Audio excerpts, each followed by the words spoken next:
So in sphere, you have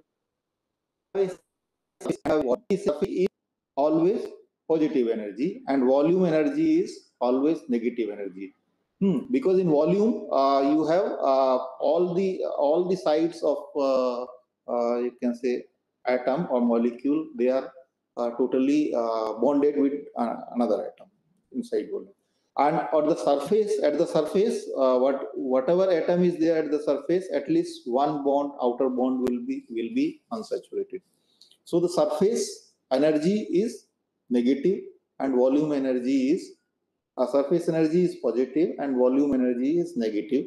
So it will try to have a situation where the total energy is reduced. So this is depicted here in case of homogeneous nucleation. Homogeneous nucleation is the nucleation where in the same material a nucleus is being formed.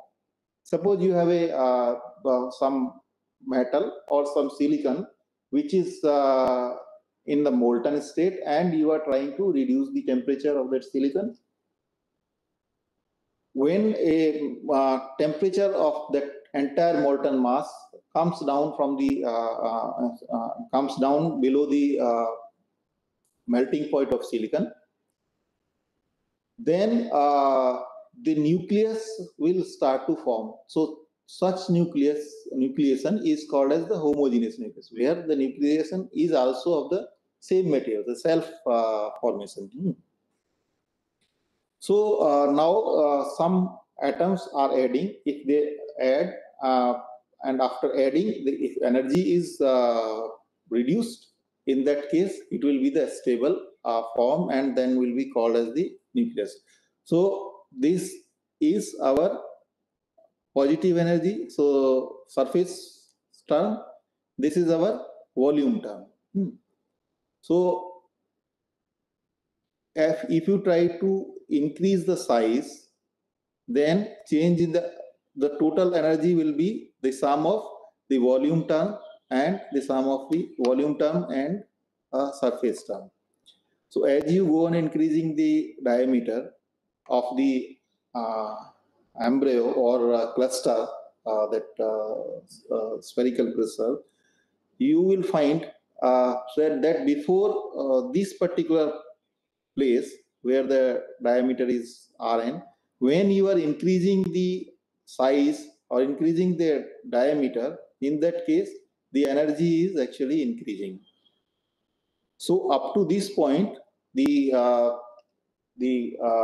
cluster will not be stable and they will have a tendency to dissociate. But after this, you can say radius, after this radius, when you see, if you add more atoms or you try to increase the size, in that case, the energy will be reduced. So before attaining this radius, these are unstable. Once this radius cluster is formed, that is called as the stable nucleus. And this process of formation of a stable nucleus is called the nucleation. So homogeneous nucleation is when the same material nucleation is taking place inside the same material. Heterogeneous is you provide the additional nucleus to the molten mass or to the container, to add to the container. So in heterogeneous nucleation, the crystallization of on foreign particles. It could be dust. It could be deliberately adding the seed. And this is called as the whatever you are adding, that is called as seed. Seed could be of the same material. It could be of the different materials also. So so now there are two steps in making crystal. One is the you can say formation of nucleus, and then crystal growth over that nucleus. So first is a stable nucleus has to be formed, and then growth takes place on that nucleus by extending it in all the three directions. As because the addition of atoms or molecules to this stable nucleus lead to the further minimization of the free energy. So suppose just give a pictorial explanation. Suppose we have a nucleus which has been formed, and this is inside. There are several atoms here and there. Ideally, it should be spherical, but so then there will be atoms will be attaching in this way,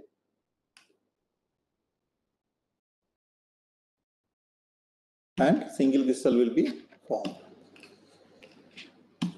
So now, what are different methods of growing single crystals? So single crystals can be grown by liquid, they can be grown by solid, they can be grown by vapor. From all the three phases, this can be grown. So from solution, from liquid, they can be grown by solution also, they can be grown by melt also. So normally crystals which are grown from solid state, they are in they are normally used in metallurgical processes where the metals are recrystallized by applying a certain temperature gradient, which is very near to the melting point of the metal, but not actually without melting the material. So suppose melting point is 800 degrees centigrade, then you will keep it at 600 or 700 degrees centigrade over a long period of time, and the grains, the multiple grains will try to grow through this. Why? Because of the thermal energy given in the solid state, they will try to form in a single crystal to you can say increase the single crystalline state. But that we will not be studying here. So we will see growth from solution, growth from vapor, growth from melt.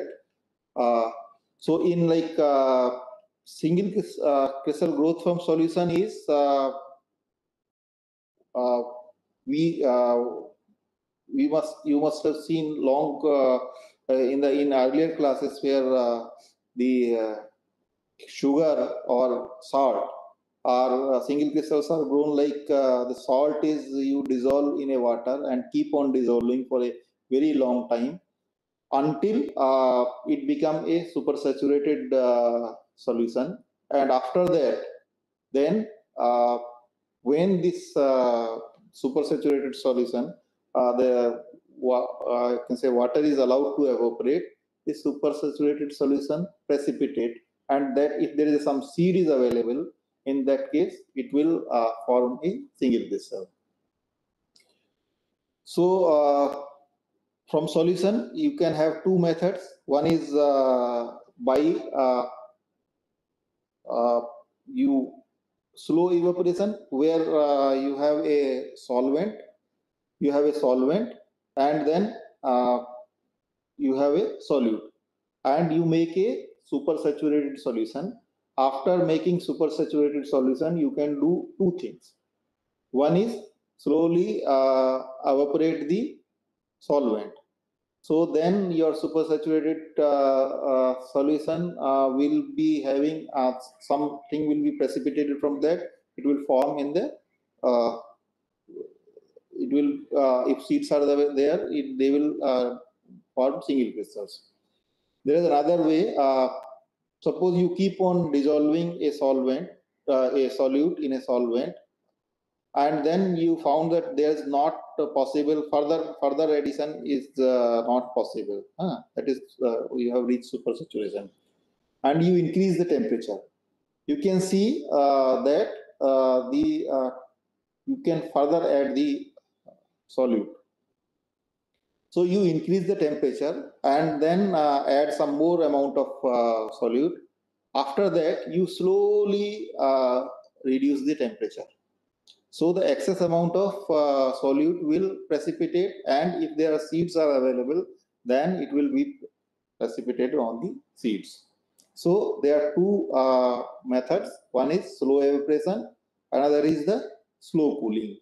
But for both of them, the condition is that there is one important condition which has to be followed. There should exist, if you want to grow any material by solution growth, there should exist an appropriate solvent which doesn't react with this, and then solubility of that material should be temperature dependent. Then next is crystal growth from vapor. In this, you generate vapors, and those vapors you can deposit on seeds wherever the seeds are available in a very controlled way. So because once a vapor, once an atom, it reaches reached on the seed and deposited, it has a very, it is not that mobile as it was in the case of solution or solvent solution or in melt.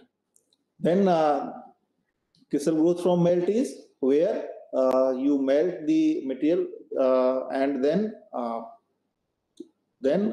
solidify it by reducing the temperature.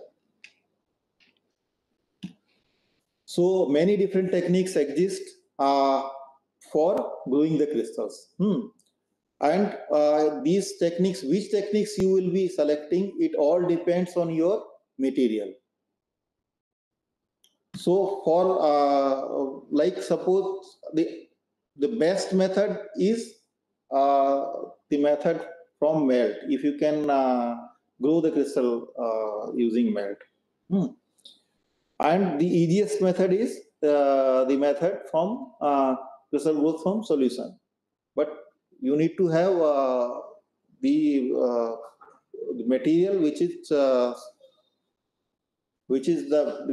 satisfying the solution growth conditions. If you can see, the 80% of the growth of the crystal growth is grown by melt methods. And then there are some like nearly 7 to 8% using vapor growth. So that is mostly epitaxis. Solution is nearly 10%. And then hydrothermal is about very less, about 3%. So hydrothermal is mainly for the growth of quartz only. And then this is for silicon and germanium also mainly. And solution growth is normally not preferred in the semiconductor industry. Now let us go one by one quickly and learn the different crystal growth methods. By vapor, we will see the thin film deposition, and melt and solution also you'll see one by one slide.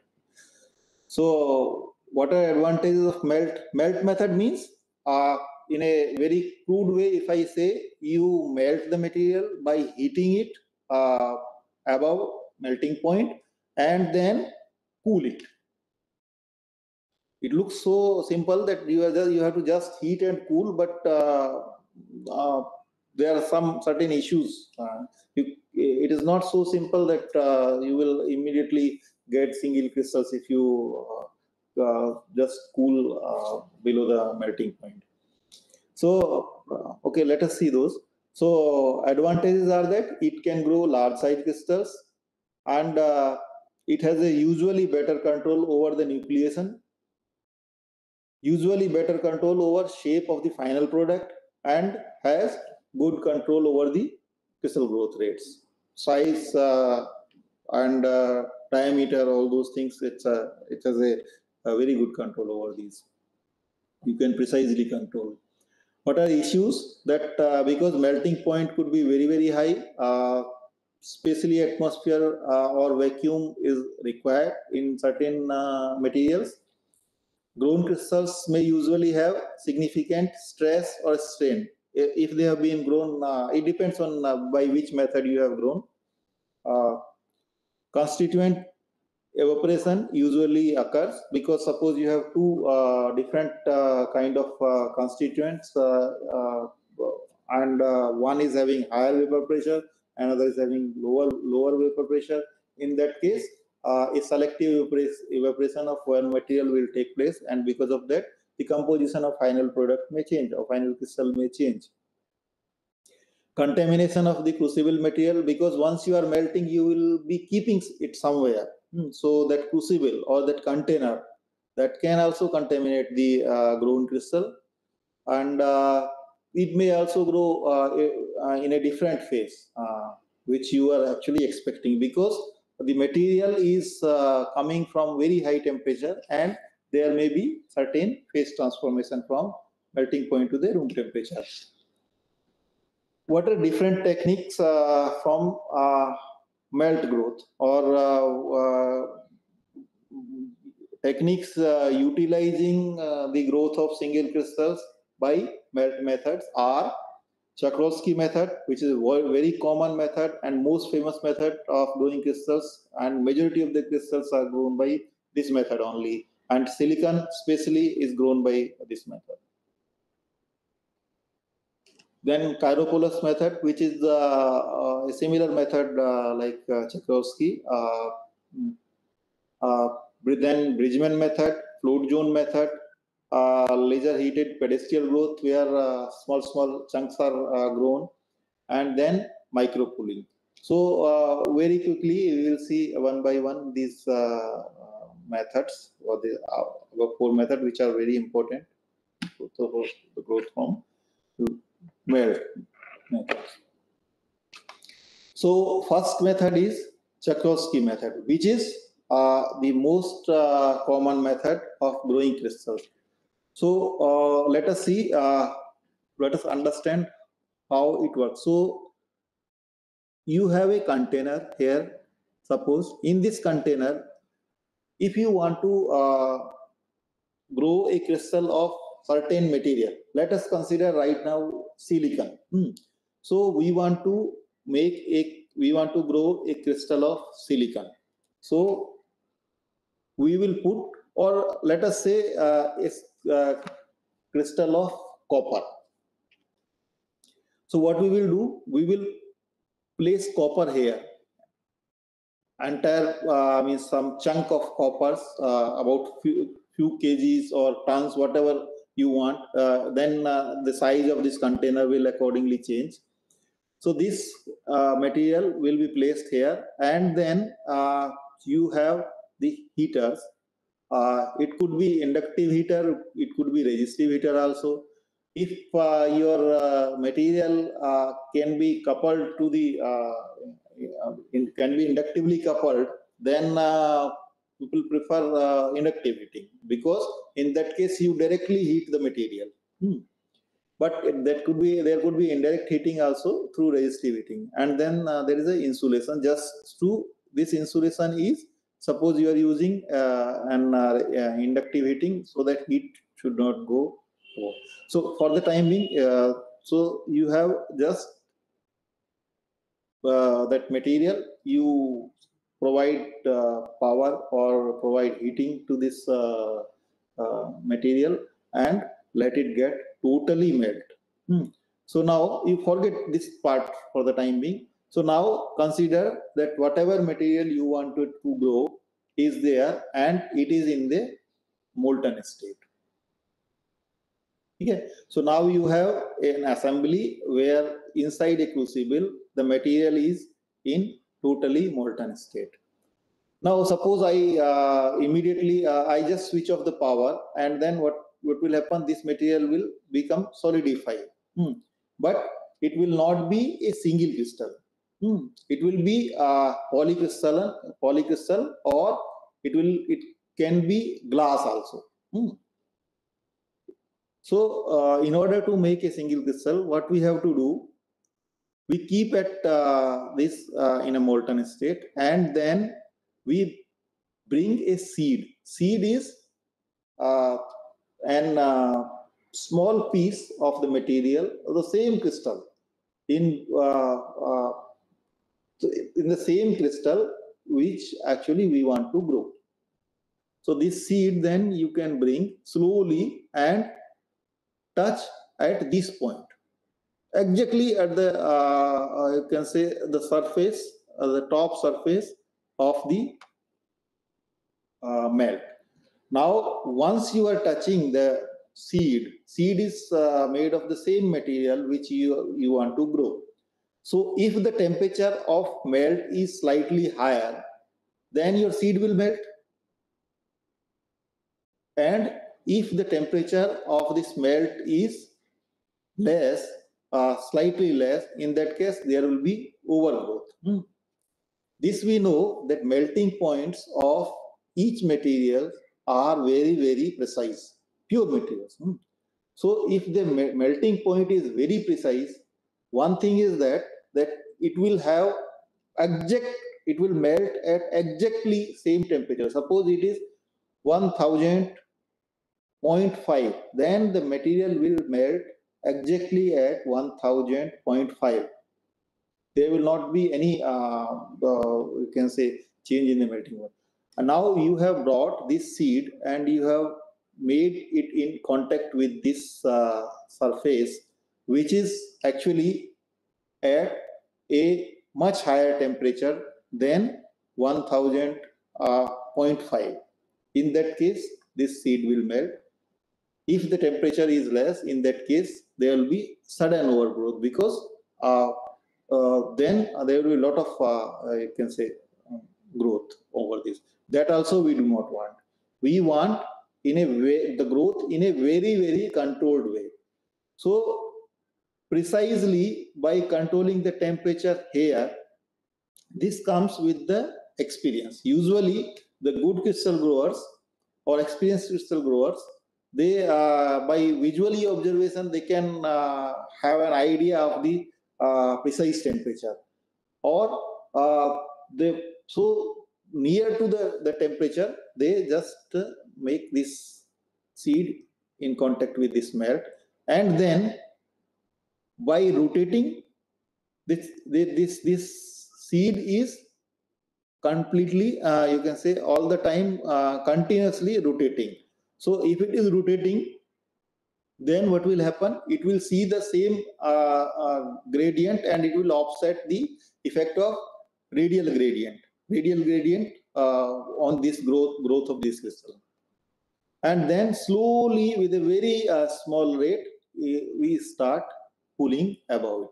So now once you have touched the seed, it will start rotate, you will start it rotating and start slowly pulling up.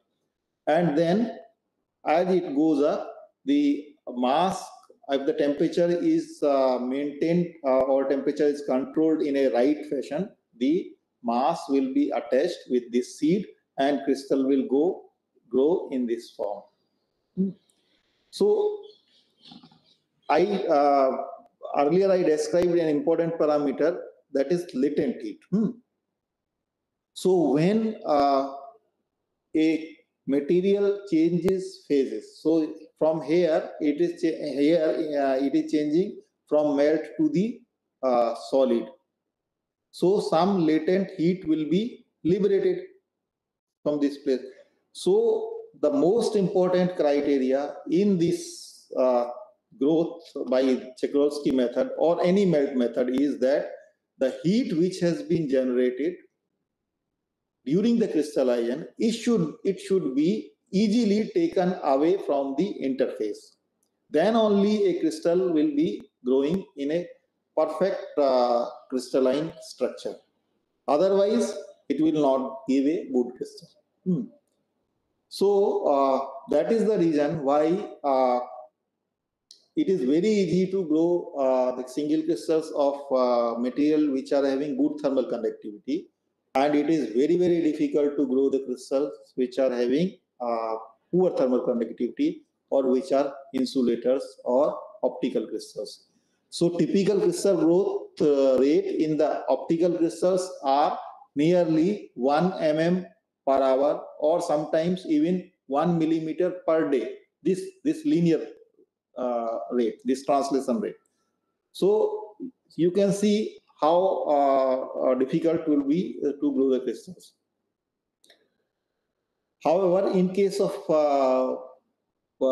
if you want to grow a crystal of metal which is having a very good conductivity, very good thermal conductivity, it is very you can say easy to grow these crystals by Czochralski method, and you can grow even up to some meters per hour with the growth rate of meters per hour also.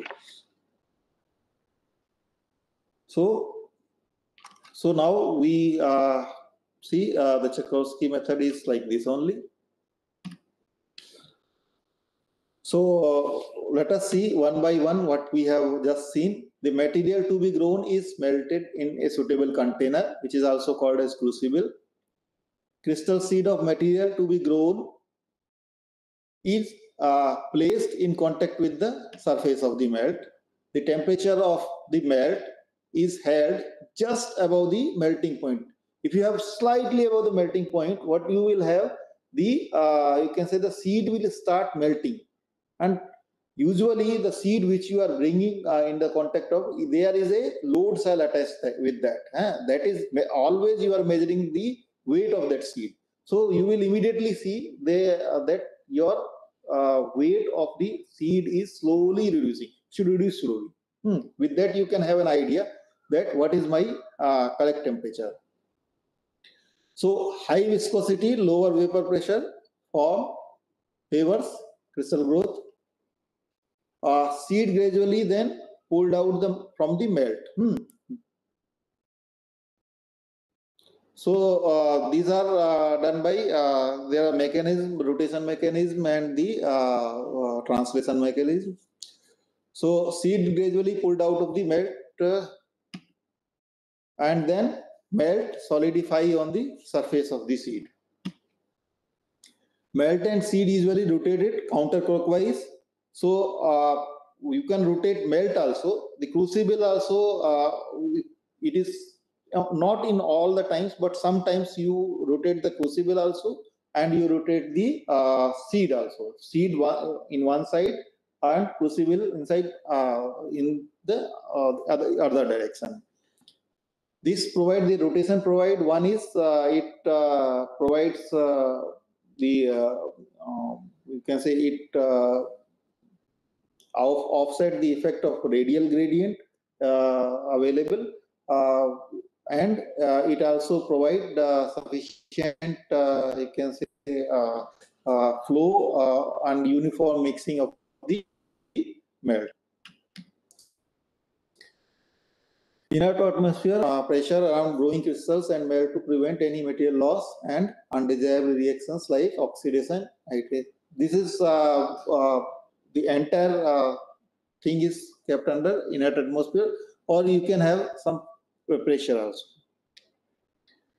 Now let us see if the same thing can be Czochralski method. By the Czochralski method, can we grow gallium arsenide?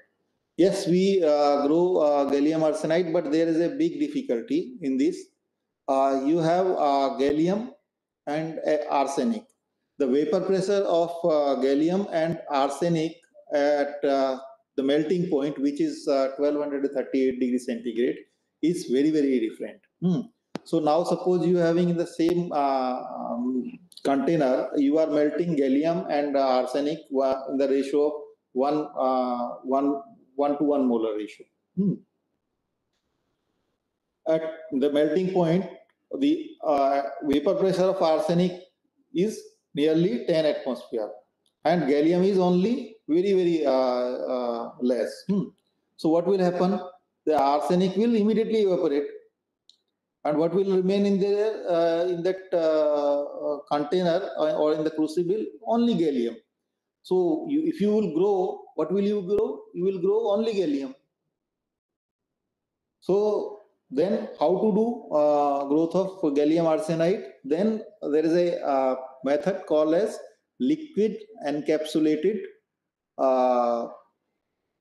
Czochralski method, in which what you do, you put over this, suppose gallium and arsenic in 1:1 molar ratio, you fix here, you put here, and above that or in that you put boron oxide. So boron oxide, it melts slightly slightly above 400 degrees centigrade. So as you will start heating the boron oxide, as soon as the temperature reaches 400 degrees centigrade, the boron oxide will melt, and this boron oxide will form a layer over this material because the density is low. So it will be floating above. And then when you go on increasing the temperature and you melt it at suppose 1238 degrees centigrade, you will have gallium arsenide, but this gallium arsenide will not be having any contact with the atmosphere here. And it will have a thick layer of B2O3 above that, and which will protect it from the selective evaporation of arsenic.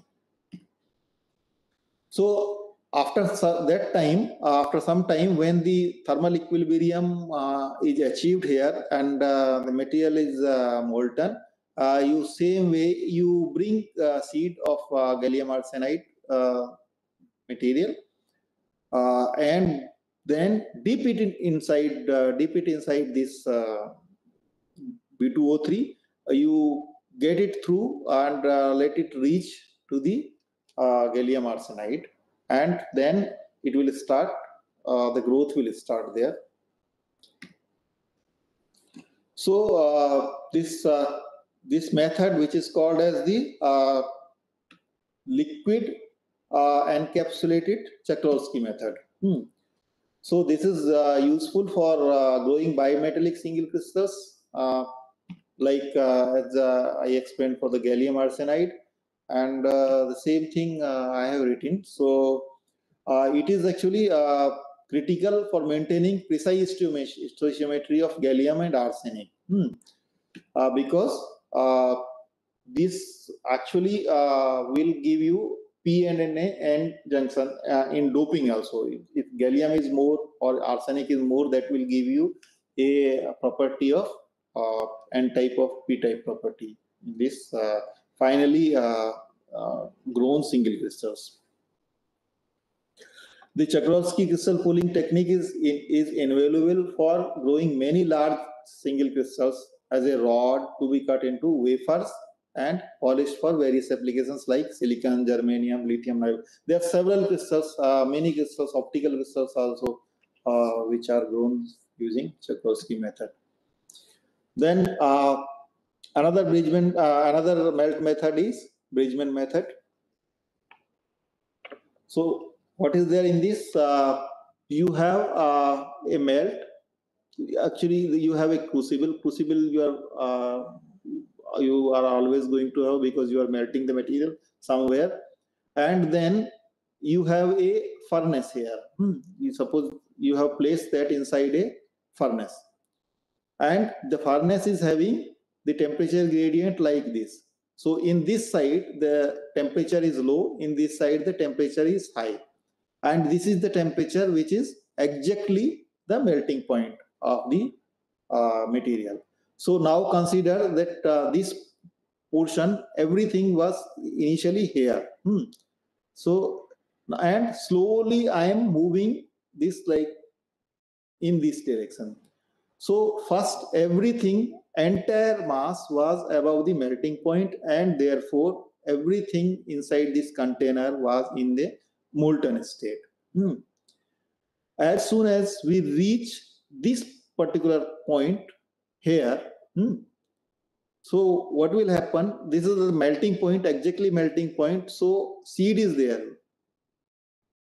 This seed, now the melt will start to solidify, because now this side, just if you can say displace it very little, in that case this side you will see less temperature, this side you will see more temperature. So you will form the crystal will start to grow on this seed.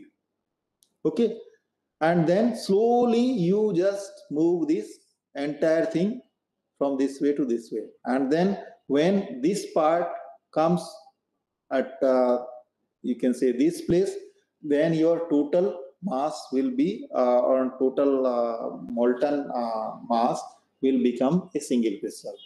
So this method is called as the Bridgman-Stockberger method. Now there was one thing. So because you are already having a seed here, there are two ways. One is the self-nucleation, another is that when you are providing a seed. So if you are providing a seed of the same material, in that case, you will have to ensure that this seed should not be crossing this line from this side. Otherwise, this itself will melt. Okay.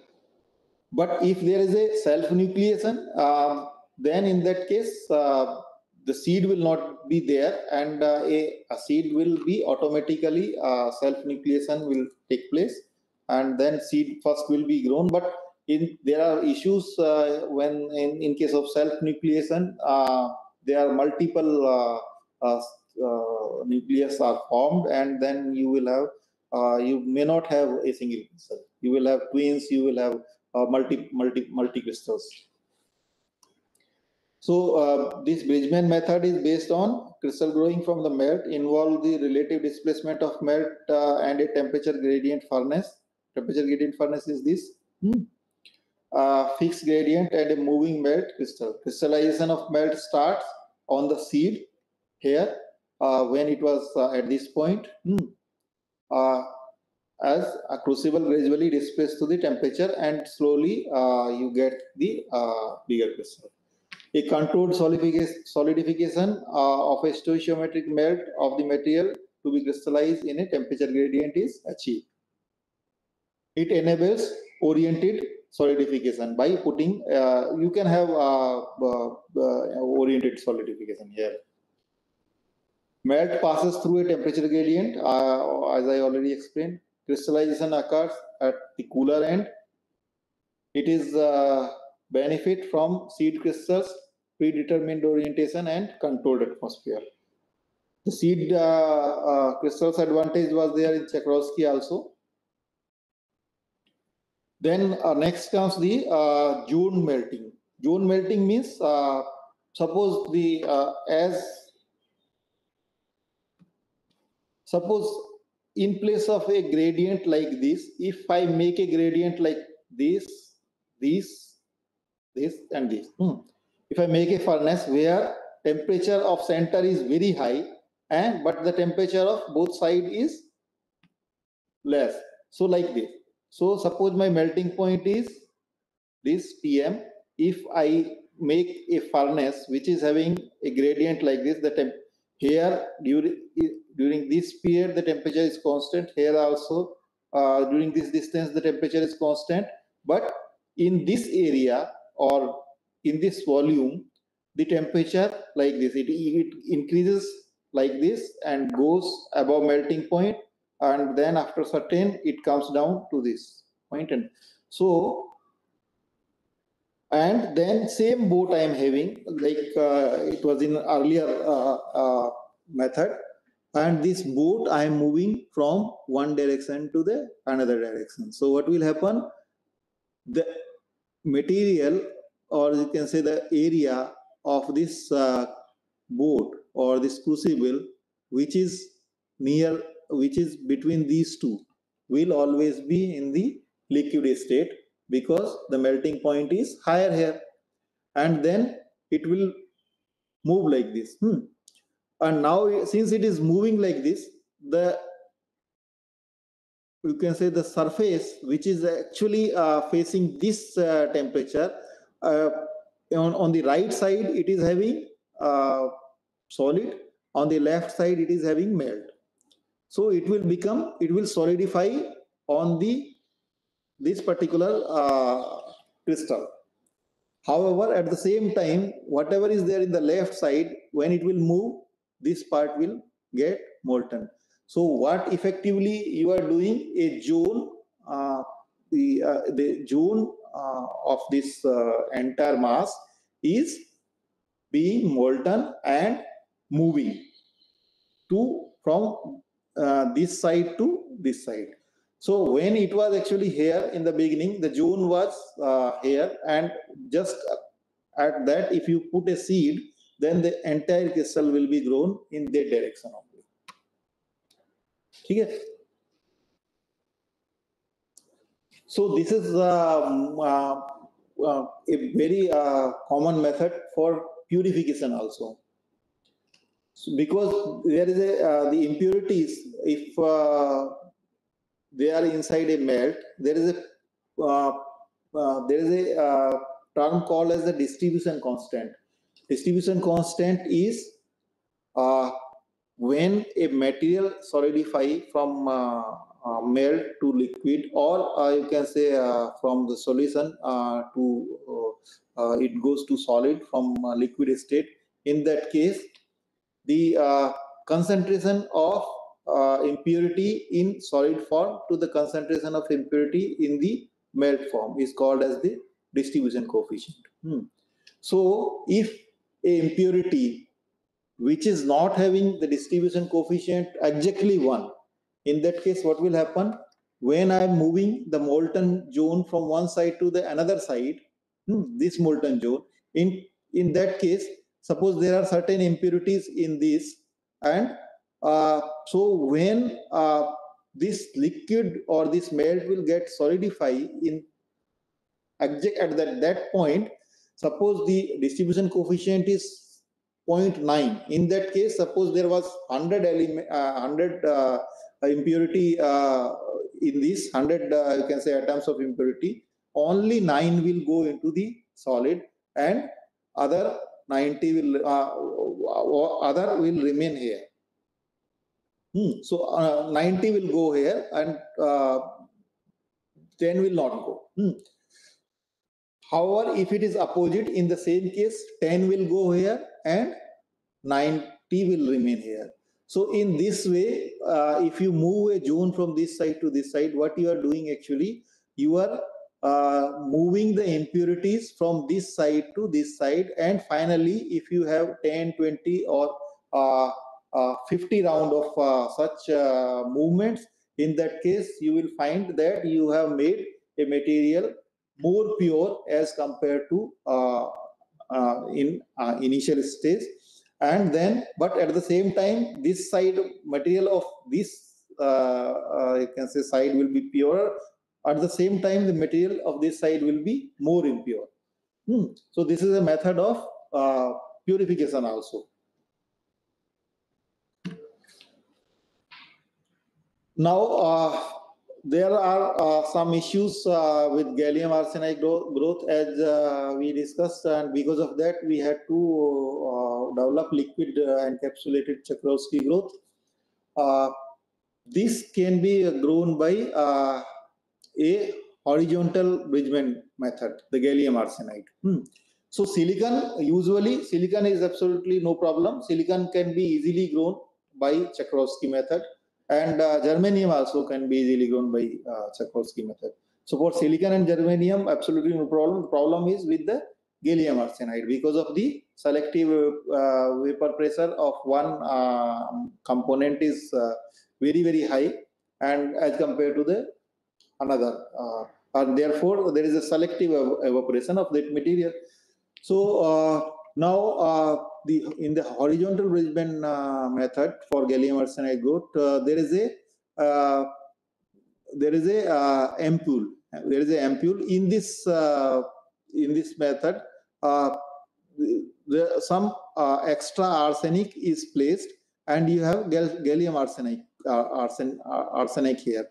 So you have gallium arsenide, and then you have extra arsenic placed here, because arsenic has a tendency to you can say evaporate, and this entire thing is kept as a you can say in a totally sealed state.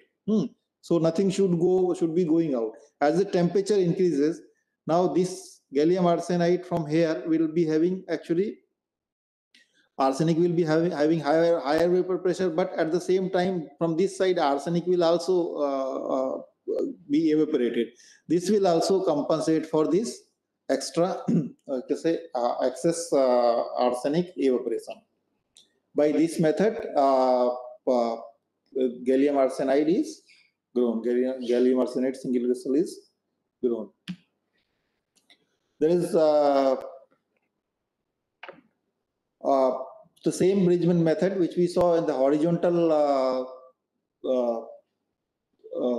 earlier. A Bridgman-Stockberger method can be used in the vertical way also, like this. So in this you have a furnace is made where one has a gradient like this. The temperature is suppose this is the melting point. Let us consider this as a melting point. So above this the temperature is high from the melting higher to the melting point, and then here the temperature is less in this furnace. Now you have this entire this is for the furnace, and this entire crucible which may be sealed or which may not be sealed also. So you place the entire material, and from the top you start slowly, very slowly lowering this assembly. This assembly means the crucible and the molten wax.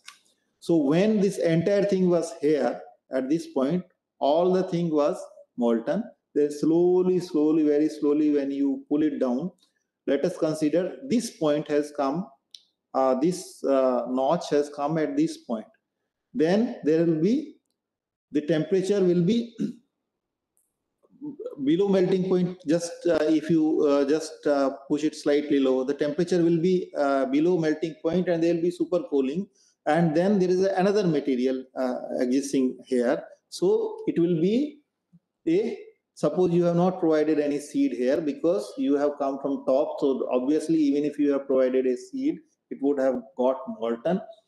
So now what will happen, because of this super cooling, self-nucleation will take place, and it will be a hetero junction nucleation or a heteronucleation.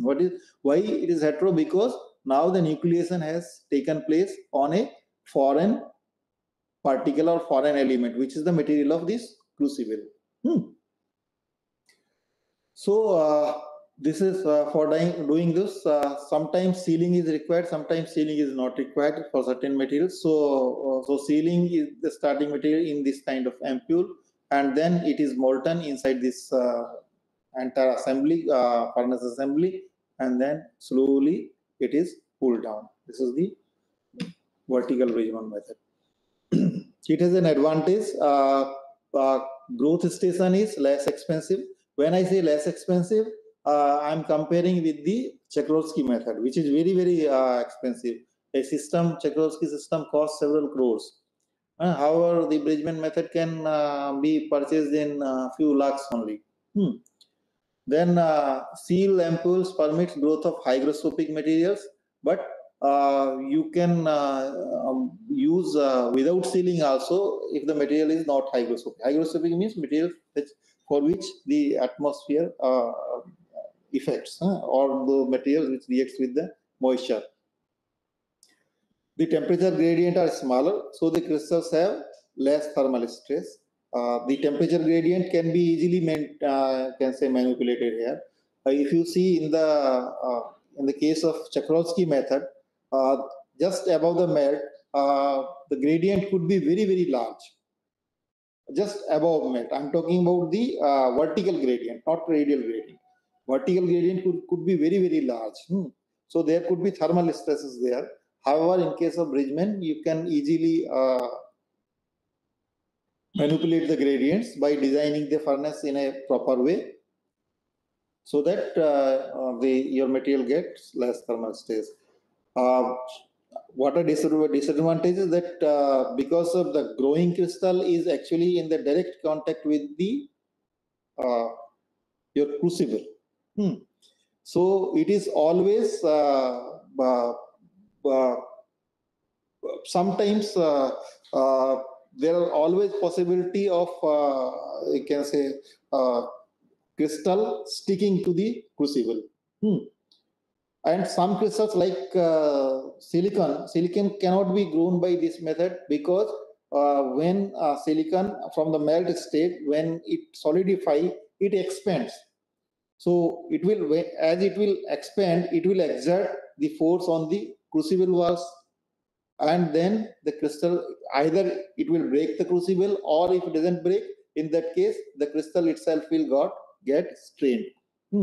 So it can react also with the crucible, the grown crystal. It can be difficult to retrieve also. So that is the one disadvantage. Another disadvantage is you don't have any control over the nucleation. In the case of Chakrovsky method, you are having a seed for which on which you want to grow the crystal. So by selecting a seed with a proper orientation, you can grow the crystal in that direction only. Suppose you want to grow a crystal in 100 direction. In that case, you bring a seed which is facing the melt 100 direction. The seed, when you are putting, or when you are bringing in the contact with the, or you can, when you are arranging it, you arrange it such a way that when it comes into contact with the melt, in that case, it should be having 100 plane. So when you will pull the crystal, it will be only in 100 plane only. However, in case of Bridgman method, you do not have any such, you can say, control. Because the nucleation is nucleation, and it can be in any direction, and there could be multiple nucleation also. So in that case, you will have multiple crystals. Let us see another important crystal, which is a quartz crystal. Now silicon, we saw that silicon can be grown by silicon germanium can be grown by Chakrovsky method. Gallium arsenide can be grown by liquid encapsulated Chakrovsky method. Let us see about the quartz crystal. That is also a very important crystal, because it is used in most of the timing applications, and it is a very you can say precise material. So this is having, quartz is having, it generates voltage in response to the mechanical stress. When I say piezoelectric, means suppose you have a quartz crystal and you press one face of this crystal. In that case, in the same situation, a voltage will be generated in the perpendicular faces. So how much force you have applied, that you can calculate by measuring the generated voltage. It is vice versa also. If you apply a voltage, in that case, there will be it will be expanded or it will be contracted. Okay, so this effect is called as the piezoelectric effect, and this effect is reversible. Means if you first you apply the voltage, in that case, suppose your crystal is expanded, and if you remove the voltage, in that case the crystal will come back to the original shape. So this is in this particular direction. This is just explained. So this crystal, the quartz crystal, it is in a very high demand, but it is very difficult to grow. Why it is difficult to? Why we cannot grow it? Number one, right now we have understood three most common methods. One is melt method, another is solution method, and melt method also there are two methods. So for melt method, we need to first melt the material. So silicon oxide, if we melt, okay, we can melt it, but after melting, bringing to the room temperature, there is a phase transformation in this material. So you will not have the same material which is showing the piezoelectric behavior. So that means we cannot grow this material by using melt method. Now what is left? Another is the simple solution growth, but we do not have any proper solvent which is having a reversible solubility or temperature dependent solubility. However, this is at room temperature, but at very high temperature and very high pressure, not very very high temperature and very high pressure, this quartz crystal has shown solubility in the water. So this is, but still it is very small solubility. So this at very high temperature, it can be dissolved in the water. So this is, and you see it is only 0.3% weight percent. Even at very high temperature, which is a 374 supercritical here, and supercritical temperature means above this it is supercritical. So a mineralizer, so what to do? There are some mineralizers like NaOH. They are actually, they just enhance the you can say the solubility. So sodium carbonate and sodium hydroxide are two mineralizers. Those helps you can say giving this silica or the quartz a better solubility. So then in that case,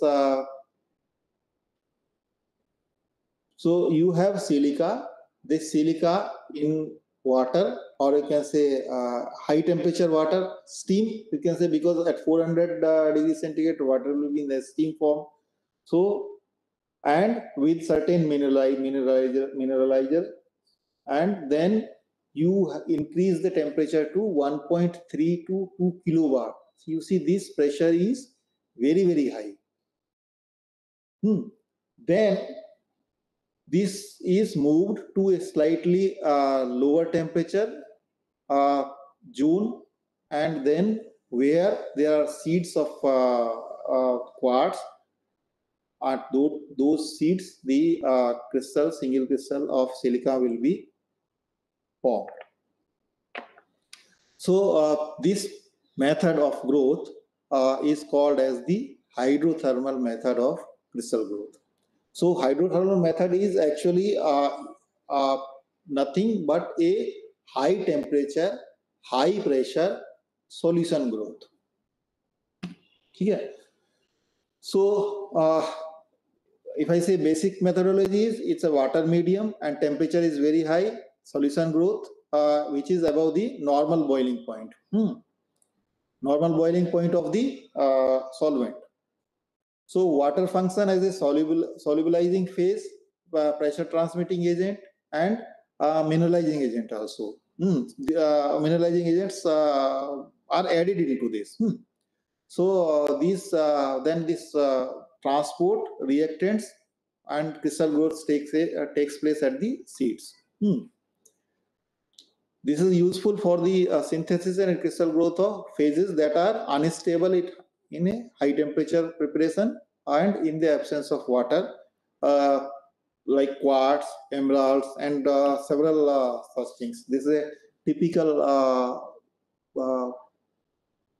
we can say sketch of a hydrothermal growth station or hydrothermal growth system. So here you have a chart where you have put silica. This is actually enriched silica, and there is water also, and there are mineralizers also, and this is inside this chamber where you have put a very high pressure, have applied very high pressure of about 1.5 to 2 kilobars, as I shown in the last slide. Now after applying that much pressure remains constant throughout the growth, and then this you start heating. The temperature here is higher, the temperature here is lower. So at say 400 degrees centigrade, the steam it dissolves certain amount of this charge silica, which moves through this baffle. It goes above, and it there are seeds of original seeds of the quartz. Then this will slowly go and deposit over those, and then when it will cool down, it will again come back here, and then again the same thing. So the you can say the method is like this: heated mixture rise up at the top. The heated because of this temperature gradient is there, and then this enriched solution come into the contact. This solution which has come here at high temperature, it comes into contact with the seed and it gets crystallized, and then this natural convection of due to the heat due to the temperature difference, they provide this this convection provide the movement of this enriched solution. So then cooled mixture fall back to the bottom, and the cycles keep on repeating. So how we can say just to see see in a general term as a solution growth. So you had higher temperature solvent at 400 degrees centigrade, water suppose at higher temperature, it dissolves certain amount of silica, and then when it moves up, the temperature is it's seeing is less as compared to this place. So what will happen? It will actually the excess amount of silica dissolved in will be precipitated, because this has become super saturated now, and this will be because there are seeds are available here, so this will be deposited on the seeds. Actually it will be precipitated at the seeds only, and it will not be precipitated at any other place. So this is the same thing which I have just again shown in a for to make a more clear picture. So actually it should be in a reverse way. So it is 400 degree higher temperature where it was at the like this situation, and this is a seed. So now from here the SiO2 powder will be dissolved, and it will come through the convective flow. It will come here, and that will be deposited on the seed, and then it will go back again. So what are the advantages? It has the ability to create crystalline phase which are not stable at the melting point. Advantage of hydrothermal growth. The material which have higher vapor pressure near their melting points can be grown by hydrothermal methods, because you are anyway apply very high pressure, and suitable for the growth of large size good quality crystals with control over their composition. Now here the large size is different than the large size of silicon. If you want to compare the large size of silicon, that is in the meters. However, here large size will be in few millimeters or maximum centimeters. So disadvantage, need of expensive autoclaves, and it is very difficult to observe the crystal as it grows, because everything is closed. Next is float zone technique. Float zone technique is it's a if you have understood the zone melting technique or so it is exactly similar kind of techniques, and silicon is grown by this method. So how it is grown actually? So imagine that here you have silicon is actually a semiconductor, so it get couples because it get couples with the inductivity. So you provide a, we can say, highly inductive power, so that a solid piece is actually molten here. So a very small volume of the entire crystal is molten, and then this molten you can say zone, it slowly moved from the top to bottom. So it is started from the polycrystalline rod. So in the beginning, you have one polycrystalline rod, and over there you have just put a seed, a single crystal seed. Now this polycrystalline rod, this total rod, so from here you start heating this place, and you heat it to its melting point, 1414 degrees centigrade. You heat it to that melting point. So what will happen? But only a, you can say, very localized part of about few, you can say, centimeter zone, or sometimes in millimeter or so in the beginning. So only that part is molten, all other is solidifying. And then slowly, very slowly, move it down. So what will happen? This part, which was in the contact of seed, it will become a crystal, and then this crystal will move. The growth of this crystal will move like this as you will pull it down. So what you are doing actually, this is somewhere in between. Half of the crystal has been grown. This part is still polycrystalline mass, and this entire part is the crystalline mass. So seed crystal is used as the one end to start the growth. The whole process is carried out in evacuated chamber, or inert gas is pulsed inside the chamber. The molten zone also carries the impurities away with it, and hence reduces impurity concentration. Which impurities? Only those impurities for which the distribution coefficient is not exactly 1. It should be more than 1, or it should be less than 1. If the distribution coefficient is exactly 1, then this method will not be able to remove those impurities. So if the coefficient is more than 1, in that case, what will happen? The impurity will come in this side. If it is less than 1, and that the impurity will come in this side.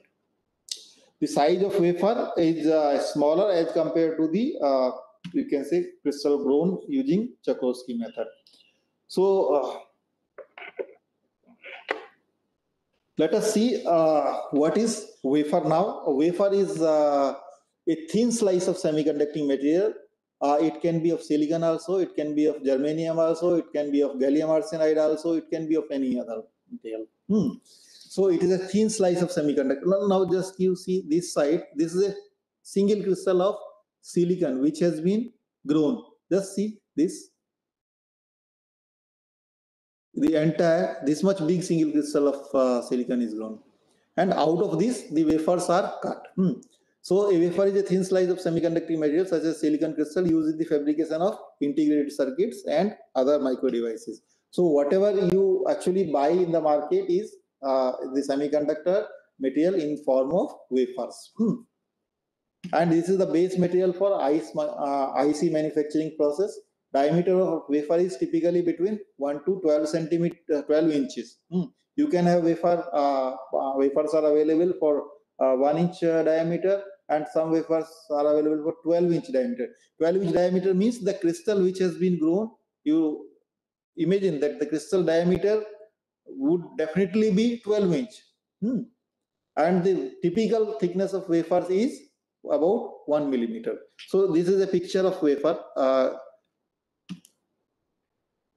Wafers are obtained by cutting a single crystal ingot into thin slices. So this crystal will be just sliced and cut into pieces.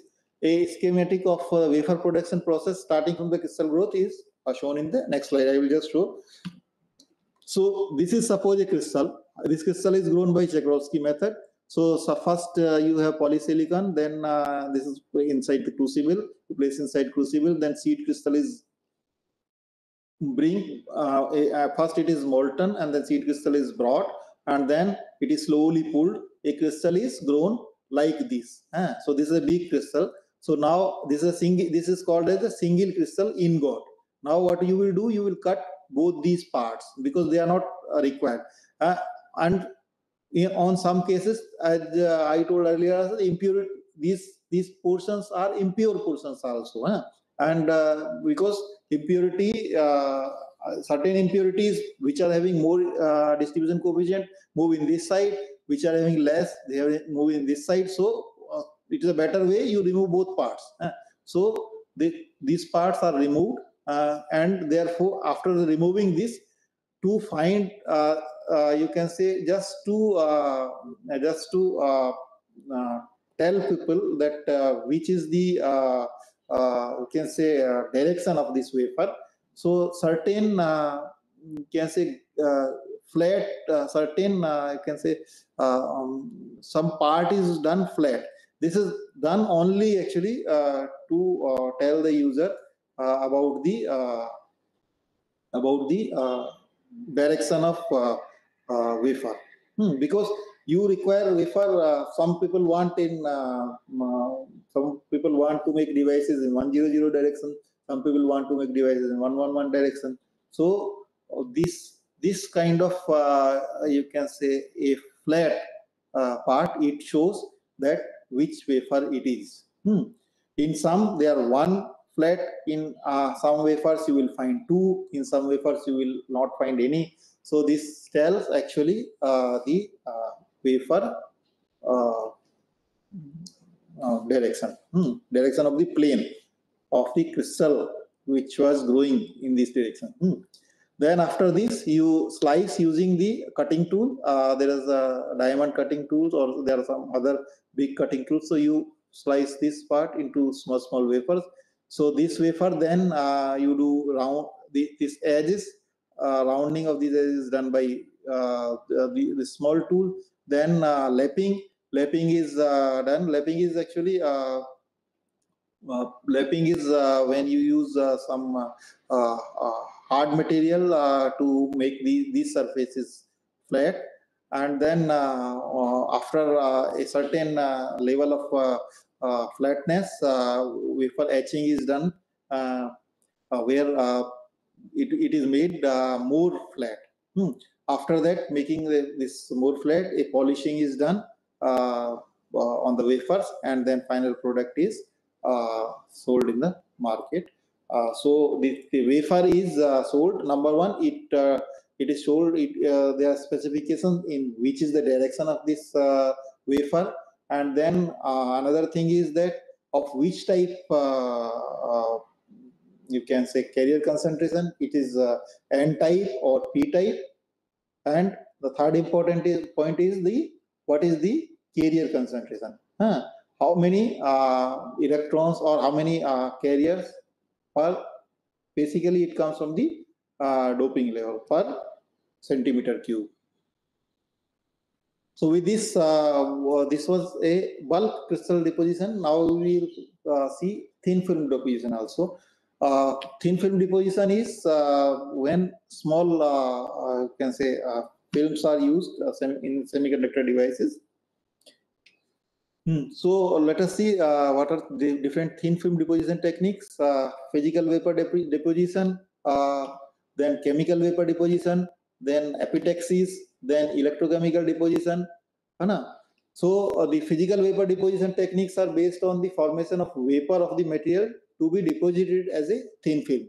Suppose you want to deposit certain material, so first you will make vapor of that material. Like earlier we were doing by melt method, we wanted to make a crystal of certain material. We wanted to first make you can say melt that material. Similarly here, in if you want to deposit certain semiconducting film, in that case by vapor deposition, then first you have to make a vapor of that. So how to make vapor? The material is in the solid form is either heated until evaporation or sputtered by ion sputtering. It can be heated so that it can get evaporated, or it can be sputtering. In the case of sputtering, the ions are generated by a plasma discharge, usually of an inert gas. Argon gas is it is bombarded. The argon gas is bombarded over the surface, and then the atoms are ejected. I have a picture also in the next two slides. I will show how this argon gas that strike, and then it ejects the atoms, and those atoms get you can say deposited on the substrate. So it is also possible to bombard the sample with ion beam from an external ion source. This allows to vary the energy and intensity of the ions reaching the target surface in case of this. So if the sample is bombarded using electron gun and focused electron beam, then this is called as the E-beam evaporation. So the same thing, like what you are doing, you are actually vapor, you are forming a kind of vapor of the material which you are trying to deposit on a substrate, and how you are doing that is actually that tells the method. Sputtering means you are actually ejecting out by bombarding it with certain heavy ions, inert gas ions. If you are doing, you are evaporating by using an electron gun and by focusing electron on that particular, you can say, volume, then it is called as electron E-beam evaporation. And if you are simply heating, then it is a thermal evaporation. So this is so evaporation. So a typical picture is like this. So you have a substrate here and you have a source here. Now this source is, vapors are created from this source by any of these methods. It could be thermal, it could be electron beam, it could be, you imagine anything by which. So vapors are created by vapors of this source materials are created, and then they move, these vapors moves in towards this direction and they reach at the substrate and they get deposited. So this is very simple. There are three, just three basic steps. One is the evaporation from the source. Next is the transport of the whatever has been evaporated from this pipe, and then condensation of these evaporates at the source. So physical vapor deposition, these three parts. Now the evaporation can be by any of these methods. Now there is another thing, is the concept of shadow masking. As I told you maybe in the 3 or 4 classes earlier, what is shadow masking, where electrode, where the I think in solar cells I told that the electrodes, aluminum electrodes, are deposited by shadow masking. So what is shadow masking? So the concept of shadow masking is that, suppose this is the substrate and something is being coming from this side, it is getting it has been evaporated from this point and it is moving to this substrate. And so in place of like if I put something in between this path, suppose this thing I have put.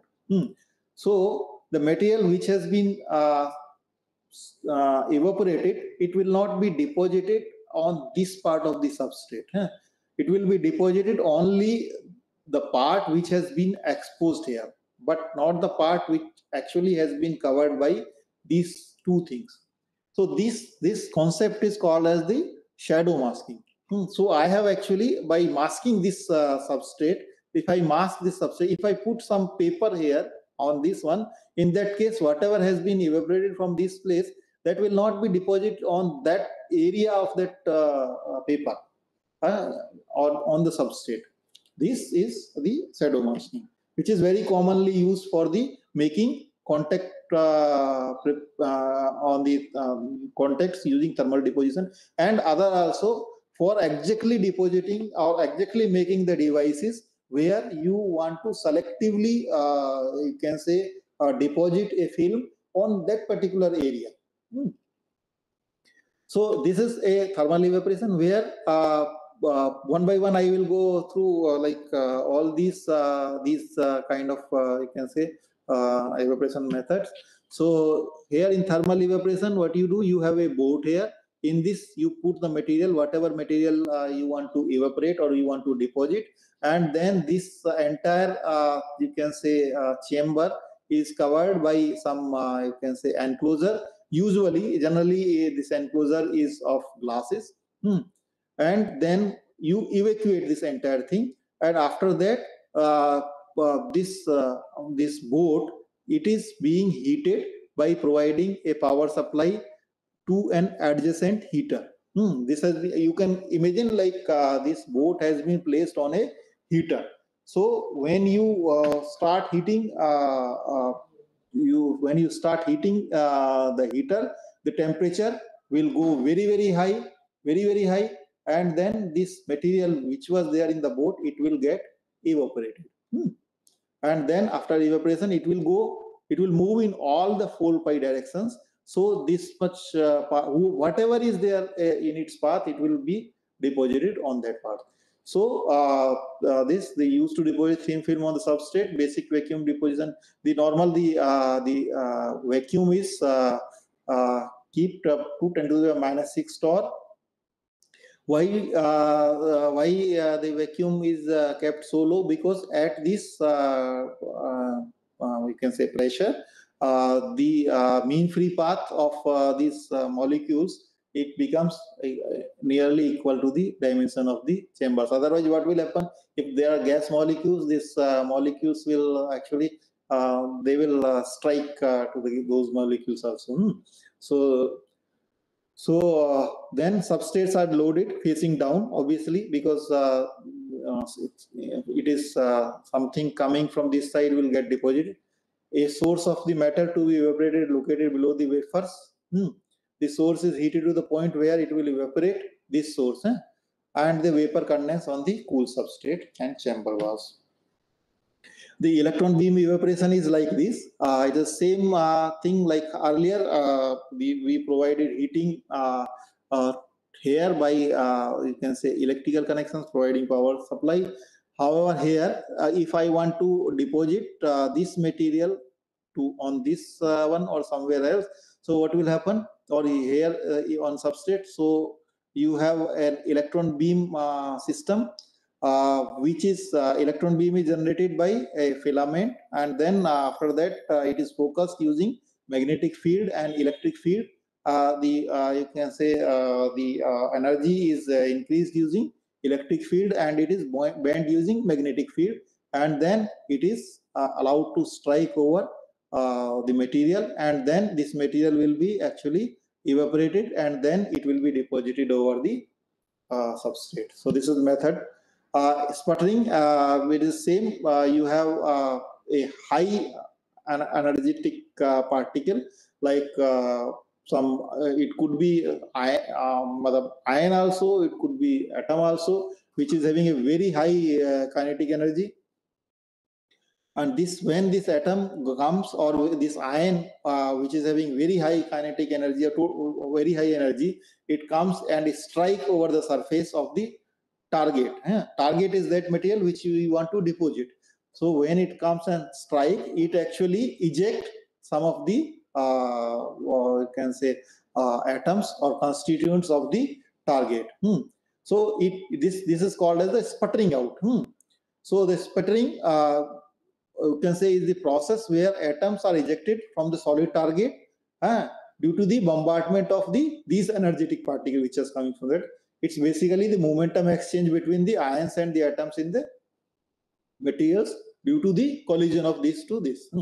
So for sputtering, a working gas argon is required. Normally argon ions are used for the sputtering. So sputtering can be of two types. There one is target, another is substrate. Sorry, the target is that as I already said, target is that material which is supposed to be deposited on this substrate. So a plasma is created. From that plasma, you have a high voltage here, and then the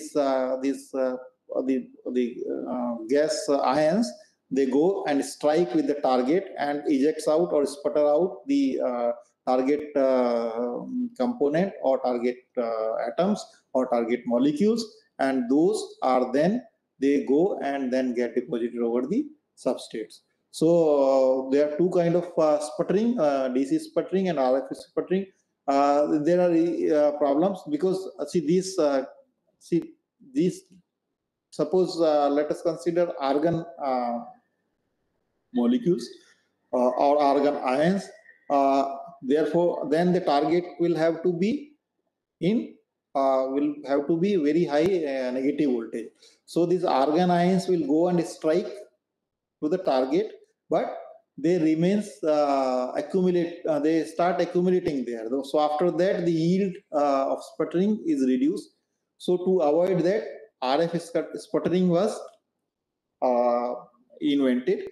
In the half of the cycle, this becomes positive, and in the remaining half, this remains negative. So when this become positive, in that case,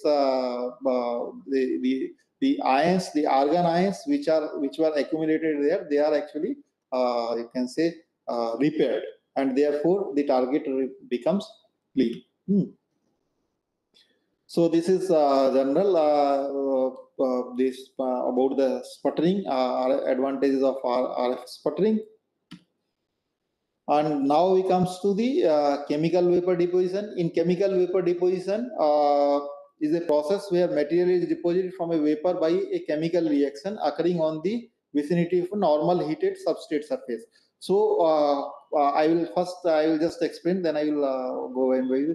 So there is a chamber here. This is called as the reactor also, in which you have placed substrates and which can be at higher temperature.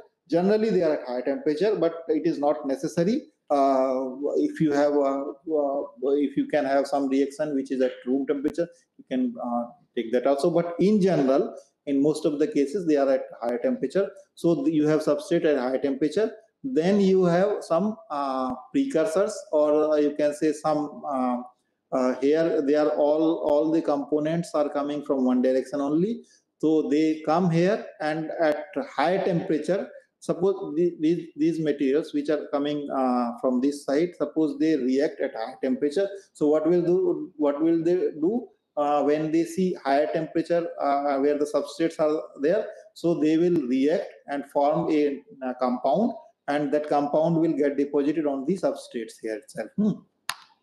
This is a actually single entry chamber. It's a slightly more sophisticated, where you can have 3 different entries for different components or different precursors, which they go here and with a purge gas and carrier gas.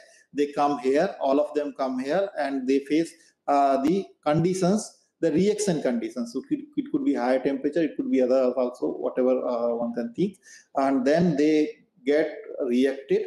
Then all of them reacts here and reacts on the substrate itself, and the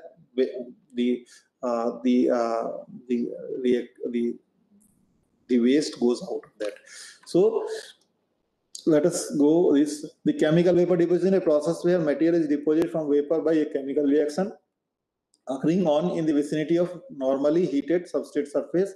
The solid material is obtained by as a coating, a powder, or a single crystal by varying the experimental conditions, substrate material, substrate temperature, composition of the reaction gas mixture, total pressure, gas flow, etc. Materials can be grown. In a typical CVD process, the substrate is exposed to one or more volatile precursors which reacts and decomposes on the substrate surface to produce the desired deposit, which is actually we wanted to deposit. During this process, volatile byproducts are also produced, which are removed by slow reaction chamber. They go out from this side. So there are different type of you can say vapor deposition. One is epitaxy. Epi means above, and taxis means in the ordered manner. So epitaxy means deposition of one layer over the another layer, and that layer in the ordered manner. So it is actually a layer by layer go. So this is a deposition of a crystalline layer on a crystalline substrate, such that there exists a well-defined relationship between the crystallographic orientation of the layers and the substrate. So these are very important. All the quantum wells and all those structures are generally grown by epitaxies only. Because you require a very thin film deposition that can be done by epitaxies only. So it is very crucial technology for semiconductor thin film technology, and preference should be no large lattice mismatch and no chemical reaction and no thermal mismatch. So what are these? So suppose you are having one atomic layer, like the one compound is this. Suppose this is compound A, And so you have one layer of compound A, entire layer of compound A, this is deposited, and over that you want to deposit another layer of compound B, which is of this color. So it is being deposited one layer over the other layer. So there are certain conditions, should be preferences. The lattice mismatch. See, this is also having a crystal structure. This structure is also having a crystal structure. So there should not be large lattice mismatch. Otherwise, there will be a lot of strains there, and there should not be a chemical reaction between this compound and that compound. Otherwise, it will take the compound will be different. The final compound will become different. So there are two kind of epitaxis: homoepitaxy and heteroepitaxy. Homoepitaxy is where epitaxy the same substrate, and you have deposited the epilayer. So like gallium arsenide substrate and gallium arsenide epilayer, then it is similarly like silicon substrate, silicon epilayer. This is called as the homoepitaxy. So then why you are depositing? Because this becomes more pure than the substrate. Because of low, so and the growth temperature is also low here. And advantage is that layer can be doped independent of the substrate, and that too uniformly. On heteroepitaxy is where substrate is different and you are depositing a different layer. Like silicon, over silicon you are depositing gallium arsenide. In that case, it is a heteroepitaxy.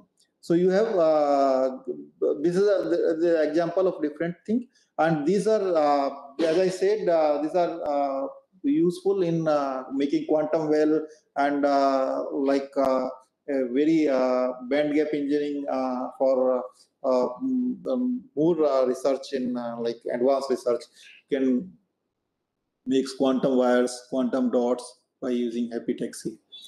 Then comes the liquid phase epitaxy. In this liquid phase epitaxy, what happens? Suppose you want to this is substrate. You want to deposit something, so you will prepare a solution of that material. So you will prepare a solution, and it will. So you have a boat. This is a general structure. It can be slightly different also, but the basic configuration or basic philosophy will remain same. So you have a substrate, and then you have placed the material which you want to deposit inside a solution. Now after that, you can just make it. You can say rotate it like this, or you can say tilt it like this, up from this point to this point. So what will happen now? The material which was which was the solvent, it has come now in contact of the substrate, and then now again bring it back in this situation. So first you rotate it or tilt it to this, and then bring it back. So the solvent which was there, the source will actually get deposited. A thin film, a very thin film will get deposited over this substrate. This is called as the tipping mode. Tipping mode, you just tip it, this and that one. There's another method for liquid phase epitaxy, which is a dipping mode. In the dipping mode, you have a substrate and you have a material which you want to deposit, that also in the liquid phase. So you bring the substrate, slowly you bring it down, you just dip it and take it back. So bring, lower it, dip it and take it back. So the material which you, or you can say the compound which you want to deposit, it will be deposited on that substrate. There is another, a more sophisticated way is a sliding mode, in which substrate is like that, and then these are the materials. Suppose you have different materials you want to deposit, and then slowly by you can say inserting this from this side to this side, and then this substrate can be moved this way. So different way is deposited. So what are advantages of this liquid phase epitaxy? These are high quality layers.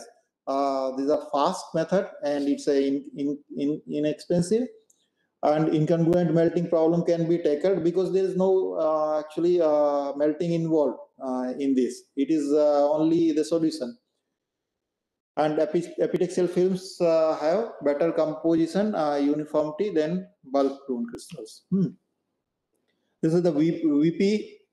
This is the vapor phase epitaxy in which suppose I will just try to explain how gallium arsenide is actually deposited on a substrate. So for this, you have some carrier gases, nitrogen, hydrogen, which are there, and then you have trimethyl gallium inside a bubbler, and then in hydrogen bubbling is that through hydrogen it pass through the MFC, and so trimethyl gallium and arsen. These are actually transported from this to this point, and in the reactor where the material is to be deposited, the substrate is kept on that substrate. A heater is also attached in this, either heater is attached, or this there's some small enclosure which is raised to a higher temperature. This reaction takes place at 650 degrees centigrade. So then you have trimethyl gallium and arsine, they get reacted and form gallium arsenide, and then this CH4 which goes away. So this is a specific type of CVD that use metal organic sources gases. So these are also called MOCVD. And reactants introduced as gases, and materials to be deposited bound to ligands here, and ligands dissociates and allowing desired chemistry at the surface. And by this method, this is a very common method, and many laboratories we have seen such CVD systems, and it gives a very precise thickness control. And then we can do the same by deposition of like silicon also, where tetrachlorosilane is deposited, where this SiCl4 is introduced with a carrier gas of hydrogen, and it forms silicon and HCl gas also. These are removed. The reaction is reversible, but HCl is anyway it is removed before that it again get reacted. So what are the requirements for VPE? Is the precursors must be sufficiently volatile to allow acceptable growth rates, and it is heated to desired temperature, must result in pyrolysis, the reaction at higher temperature, and it is less hazardous chemical should be preferred in this. And next comes the molecular beam epitaxy. It is actually a form of physical vapor deposition only, because nothing else is involved. So in this, you have actually several, you can say, several such kind of ampules where your material is placed, and the temperature of this is increased and vapor is formed. Then there are shutters. So, and there is you keep substrate here. So if you want to deposit then in that case you will open the shutter. The temperature of this will be increased, and the vapors will be formed. Those vapors will be in a controlled way. They will come in the they will come and get deposited on this substrate. So it is actually a very, you can say, precise and very sophisticated system, and very expensive also, and available at very, very few laboratories. The growth rates in this are very less, nearly less than micron per hour, and the entire system is kept as a very, very low pressure, about 10 to the power minus 11 torr, and complex compounds, all the complex compounds can be deposited, because now you have here, you have several, you can say, sources for deposition. So these are these are like these are steps, and this is for same thing, like suppose gallium arsenide wafer you want to make here. So if gallium and arsenic will be one by one, they will be evaporated, and in a very controlled way, not one by one, they can be together also. It's a very precisely controlled way, and then it provides an in situ control.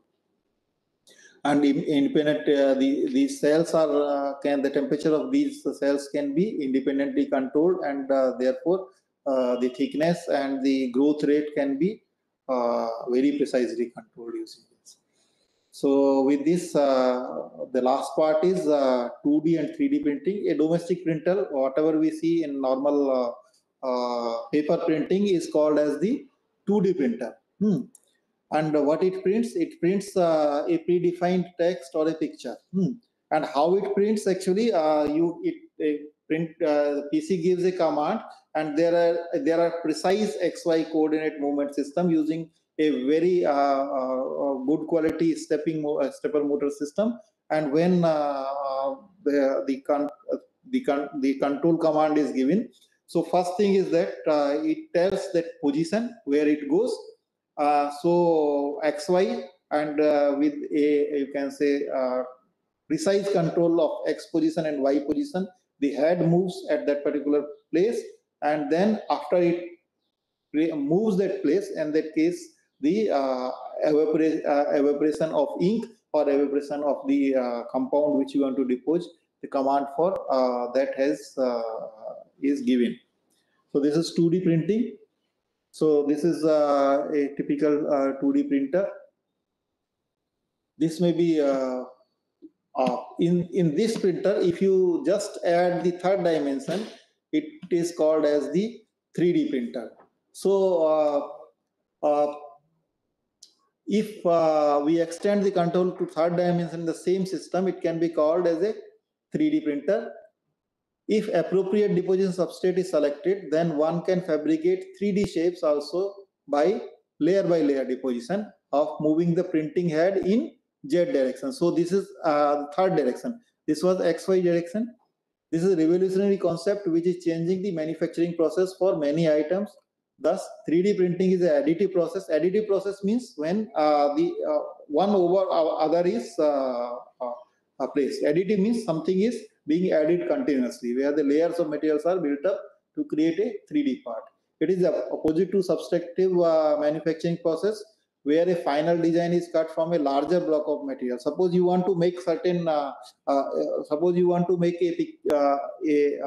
something on wood, then how you do normally? You remove certain areas from the wood, so that you will get the desired shape. However, in case of 3D printing, you are not removing anything, but you are adding the things at only those places. So there is only this is a very less material wastage. So there are a variety of 3D printing materials. Can be thermoplastics, resins, metals, powders, and ceramic etc. There are three broad types of 3D printing technology. Sintering. You can sinter also. Sinter means you are not melting, just you are raising the temperature, but just before the melting, and then melting, and then stereolithography. Then sintering is a technology where the material is heated but not to the point of melting. Metal powder is used for direct metal laser sintering, while thermoplastics powders are used for the selective laser sintering. Melting methods of 3D printing includes melting of substance prior to the placing on the substrate. In stereolithography, photopolymerization is used to create parts.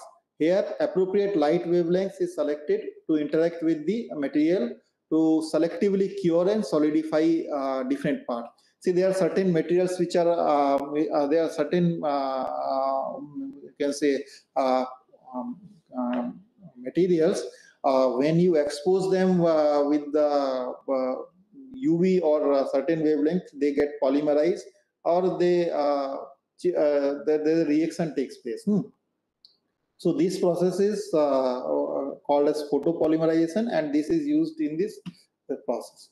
So 3D printing is normally a additive manufacturing process, and it can be categorized into 7 different groups. That is binder jetting, direct energy reposition, material extrusion, material jetting, and powder bed fusion, sheet lamination, wet polymerization, and 3D printing industries has a lot of scope in automotive, aerospace, medical robotics, etc., for making precise parts.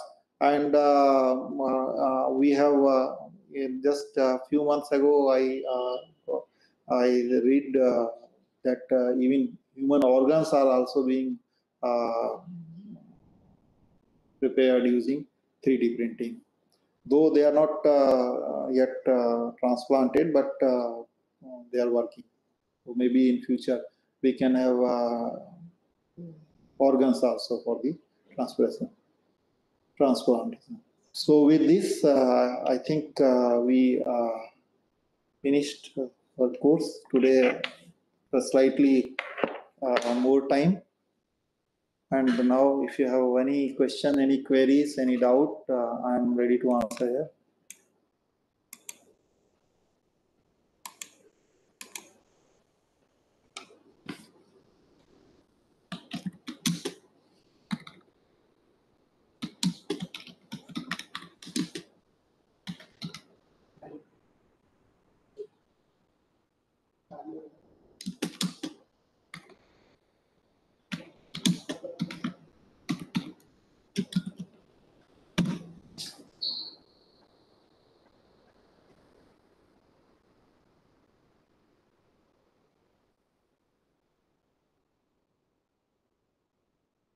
Well, if there are no questions, then thank you so much. Goodbye and all the best for your future. Thank you.